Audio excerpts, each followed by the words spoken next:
To understand why dictators despise the Nordics, we must examine the political and social framework that underpins these societies. The Nordic model is a blend of a robust welfare state with a market economy and strong labor laws. It is often described as a harmonious balance between capitalism and socialism. This model... Hi guys, and welcome back to the channel.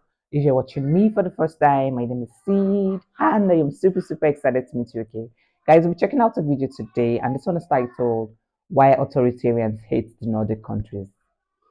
Okay, this is actually a beautiful topic, and I really cannot wait to check this one out. Why the authoritarians hate the Nordic countries? So why do they hate them? Okay, guys, we're going to find out in this video. If you haven't subscribed to the channel yet, please smash the like button, subscribe to the channel, and turn on that notification bell, guys, so you don't miss out whenever I upload a new video. Okay, so my returning subscribers, I love you guys so much. Thank you guys for always tuning in. Without wasting much of your time, guys, let's check this video out. Few regions on Earth provoke as much fear and resentment from authoritarian leaders and regimes as the Nordic countries. In this video, we will explore the reasons behind this hostility and why these relatively small nations are considered a significant threat by dictators and strongmen around the world.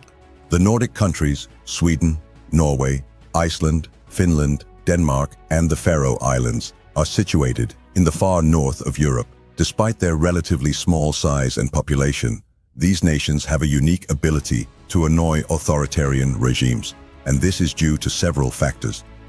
The Nordics are characterized by high levels of freedom, happiness, and economic prosperity. They are known for their liberal values and their unwavering commitment to democracy, qualities that terrify leaders like Vladimir Putin, Xi Jinping, and other authoritarian figures globally. If you end up enjoying this video, I'd be really thankful if you could hit that like button. To understand why dictators despise the Nordics, we must examine the political and social framework that underpins these societies. The Nordic model is a blend of a robust welfare state with a market economy and strong labor laws. It is often described as a harmonious balance between capitalism and socialism. This model has led to these countries consistently ranking among the highest in global indexes measuring democracy, happiness, and education.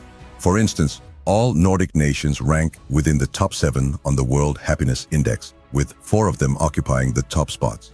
This index evaluates factors like GDP, social support, freedom to make life choices, generosity, and life expectancy. Remarkably, a Nordic country has topped this index for the past decade.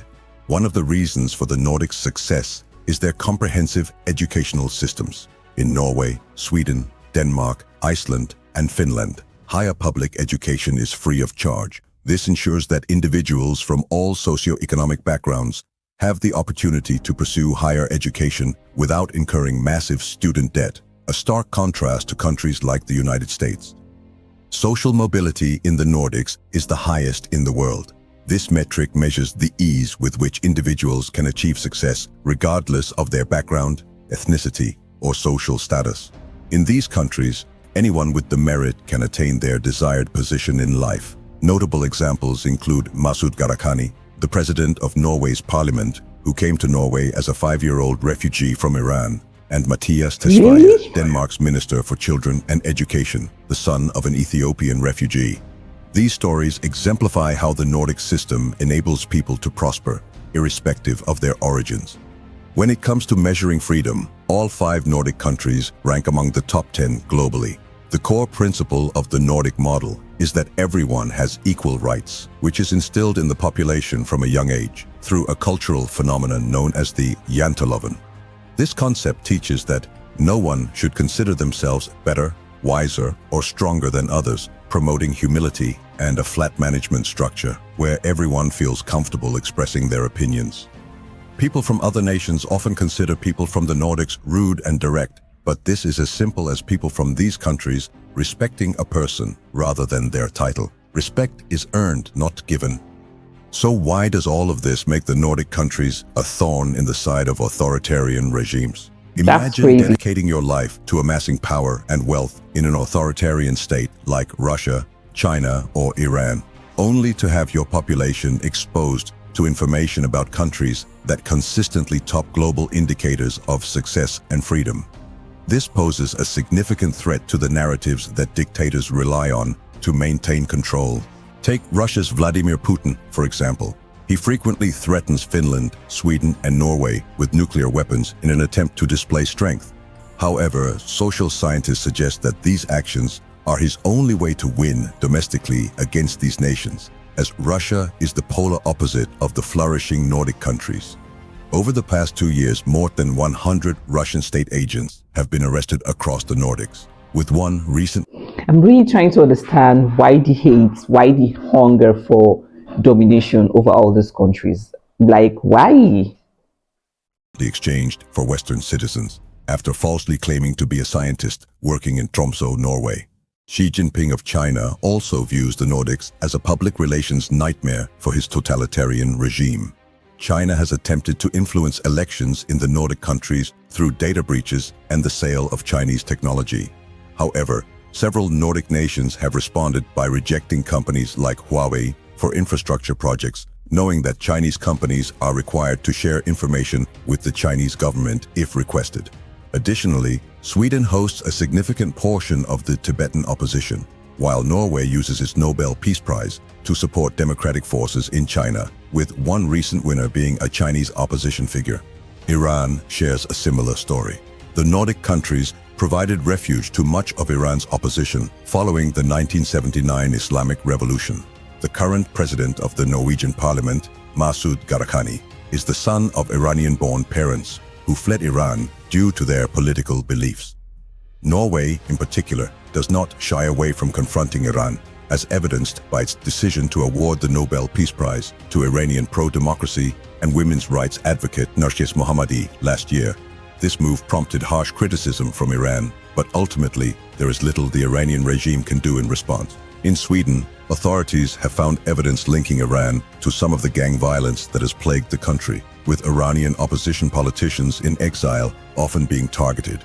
And in general, Sweden is the country in the Nordic that have the iciest relations to Iran's priesthood. The disdain for the Nordic countries extends beyond the more well-known authoritarian figures like Putin, Xi, and the Iranian leadership. Other authoritarian leaders have also expressed their displeasure with the Nordic nations due to their progressive values and international influence. Belarus's Alexander Lukashenko has repeatedly criticized the Nordic countries for their support of democratic movements in Eastern Europe. In his rhetoric, he accuses the Nordics of meddling in Belarusian affairs by providing refuge and support to opposition figures. For example, Lithuania, which has strong ties to the Nordic countries, has offered asylum to Belarusian opposition leader Svetlana Tsikhanouskaya. Lukashenko has publicly denounced the Nordic countries as puppets of the West, accusing them of trying to destabilize his regime through their liberal policies and human rights advocacy. North Korea's Kim Jong-un views the Nordic countries as ideological enemies. The Nordics' consistent emphasis on human rights and their critical stance on North Korea's human rights abuses have drawn the ire of Kim's regime. In a rare statement, North Korea's state-run media criticized Denmark and Norway for their hypocritical human rights policies, accusing them of undermining global peace through their alliances with the United States. The Nordics' involvement in promoting human rights at the United Nations has also made them targets of North Korea's vitriol. The influence of the Nordic countries extends beyond their borders, further exacerbating the frustrations of authoritarian regimes. The Nordics have been active in various international organizations where they consistently advocate for human rights, environmental protection, and democratic governance. Their strong presence in the United Nations, for instance, has allowed them to push forward resolutions that often challenge the actions of authoritarian states. Moreover, the Nordic countries are among the most generous donors of foreign aid, often tying their financial support to the promotion of democratic values and human rights. This has led to accusations from authoritarian leaders that the Nordics are using their wealth to impose Western values on other nations. In regions like Africa and Asia, where China and Russia are also vying for influence, the presence of Nordic-funded NGOs and development projects presents a stark contrast to the more transactional approaches of authoritarian powers. The Nordic countries, with their commitment to freedom, equality, and democracy, stand as a powerful counterpoint to the authoritarian regimes of the world. Their success serves as a constant reminder to dictators of what is possible in a truly free society, making them a perpetual irritant to those who seek to control and oppress.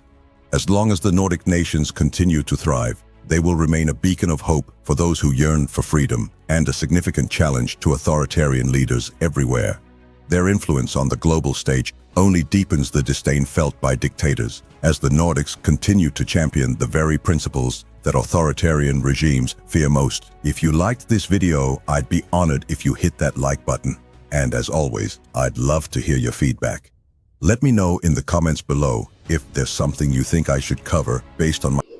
Okay, guys, I really don't understand why the authoritarians are looking for ways to dominate the Nordic countries. One thing I know for sure is the Nordic countries are peaceful people, they are happy people, they are good people.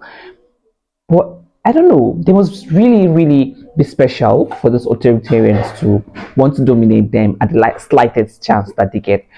I think the Nordic countries should be left alone. Okay, I don't see the need for trying to dominate a country that's not yours. What business do you have with them? All right, okay, despite the fact that their population is not even up to yours, but still you still want them to be under you. That's crazy. Make it make sense to me. Okay, thank you guys for watching. If you have any suggestions or recommendations, always drop in the comment section. Thank you guys for watching, and see you guys in my next video. Bye.